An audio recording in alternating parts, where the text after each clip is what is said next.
Okay, so we got some fresh people. Good. Good morning. I get to spoil you too. Yeah. So for those of you who don't know me, my name is Steve Blum. I'm a voice actor from LA, and I've been in the business for about 20 years, and still love doing what I'm doing. I started in anime. I will die doing anime, and I'm really honored to be here. And before I even started, I just wanted to tell you guys how great an experience this has been here in Pittsburgh. It's so different from LA. You know, every city I go into has its own personality and charm, and I don't know what my expectation was of this place. It's the first time even to this part of the country, but you guys have so far exceeded that expectation. It just seems like a place built on hard work and good people that really take care of each other, and that's something I really respect. So thank you guys for taking such good care of me. And so I thought we'd just start this out sort of casual and loose, and we'll ask some questions. Do we have a mic to run around in the audience here? Okay. And maybe somebody to do that just so we can hear your beautiful voices. And as soon as Mr. Mike gets it happening here, we'll maybe throw up some hands and see what you guys are thinking about. Why don't we start? Well, let's get started. Why wait? How about you in the red right here? I just thought of it now that your voice in real life kind of sounds like Orochimaru, and it's kind of scary, but I do like Mugen from Samurai Champloo, so yeah. I was wondering, could I get a recording real quick, and could I ask you to say in Mugen's voice, "Kiss my ass"? She asked me to say in Mugen's voice, "Kiss my ass." Aren't you Mugen's voice actor? I cannot confirm or deny. I'm going to do it anyway. Awesome. How's that? Thank you. What's your name? Samantha. Samantha, kiss my ass. Now, see, that's the weird thing about this business is what other business in the world would you be asked to do that first thing in the morning? And they'd actually smile after you say that to them. That was really awesome, Samantha. Thank you for that. Look right here.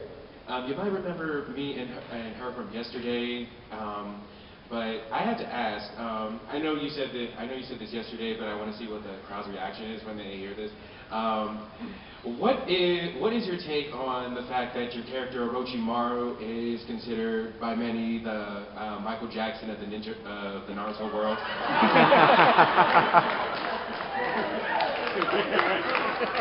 That's how I see it too. Can you imagine Orochimaru doing that? Wow. I'm not sure who considers Orochimaru to be the Michael Jackson. I do. You do? Really? Wow. I can just see him like out of randomness doing the Thriller.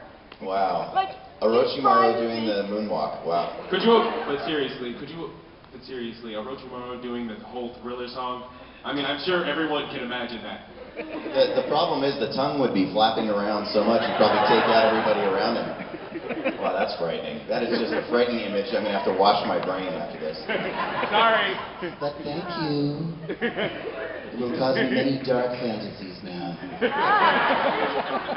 Okay, who else we got? Hi, I was thinking about pursuing a career in voice acting, but what I'm wondering is how did you get started in your career? Okay, well, I got started in voice acting by accident. I was working as a driver for a film company. I was working in the mailroom, just, you know, taking care of people's personal business, washing their dogs, taking out trash. And I was playing in a band on the side, and one of my buddies in the mailroom was casting for Guyver, the old animation. And he asked me if I wanted to join him on the weekend to do this Japanimation stuff, and he'd pay me and feed me, and I thought that sounded like a pretty good idea for something I knew nothing about. And I went in and I started doing voices first as a monster, ripping limbs off of another monster. I think my first line was, and today I'm still going, just getting paid a little bit more for it. But it's the wrong way to get into the business. I think I'm the only one that I know that really started that way and actually finally succeeded doing it. I think that really the best route to go is to get some acting training. Go to some legitimate acting training, and not necessarily just for voiceover. You need to be an actor first. I sort of did the back way, and I became an actor, but it took me 20 years to learn how to do it. So if you don't want to wait 20 years, I would suggest, you know, maybe getting some training, some proper training, and get some really good advice from people who are in the business too. And if you go to my website, I made a whole page for it, and I think it even says how to get into voice acting. And so just go to steveblumvoices.com. There's a whole bunch of information there. It gives you links to other areas too, and it'll sort of keep you on the right path so you won't get hurt. Okay? Thank you. You're very welcome. I can't see anything anymore, so I'm going to rely on Mr. Mike over there. Hi, Steve. Hi. I have a question, but I forgot to ask you yesterday. Because your voice has become so popular now, have you ever thought of maybe acting on screen? Wow, that's a very good question, and I've thought about it, and the answer has pretty much been no across the board. For a number of reasons. First of all, I'm really lazy. I don't like to memorize lines. The on-camera world isn't as friendly as the voiceover world, and I spent a lot of time in the corporate world where it was very unfriendly. I spent a little time in the music world where it was very unfriendly, and when I'm going to work every day, I want a really nice environment, and I'm getting too old not to have that. So unless the people around me are really cool and they help each other rather than try to kill each other for the part, I don't want to be any part of that. The other thing is that I really like my anonymity. I like coming here and I feel sort of like a celebrity for a couple days. I go home, nobody knows me. I can go to the store and live my life, and I can't imagine what it must be like to be an on-camera celebrity where you just can't go anywhere, do anything without people following you around. So, you know, it's fun for a few days, and it's like my little fantasy for a few days, and then I go home and it's great. I'm everybody else. So I don't think I ever really want to do that. You know, I might do something in the future because it's appropriate or because I have to, and now I'm doing a lot more on-camera appearances for some of the shows I'm working on, interviews and that sort of thing. So people are starting to recognize me already, and it kind of makes me uncomfortable in my daily life.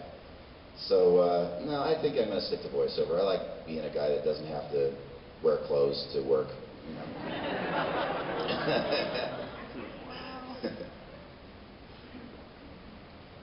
How you doing, Steve? Hey, man, I recognize you. Yeah. I feel like you guys are family now. We've been here together so long. How you doing, brother? Good. My question is, since you found out, well, how big you are as Tom and how big you are as an inspiration to us all, because we grew up watching you, how did that make you feel that we look up to you because you was the reason why Tsunami was so great? I didn't hear the last part. How did you feel that you were the reason why Tsunami was so great? How do I feel about me being part of it, that Tsunami was so great?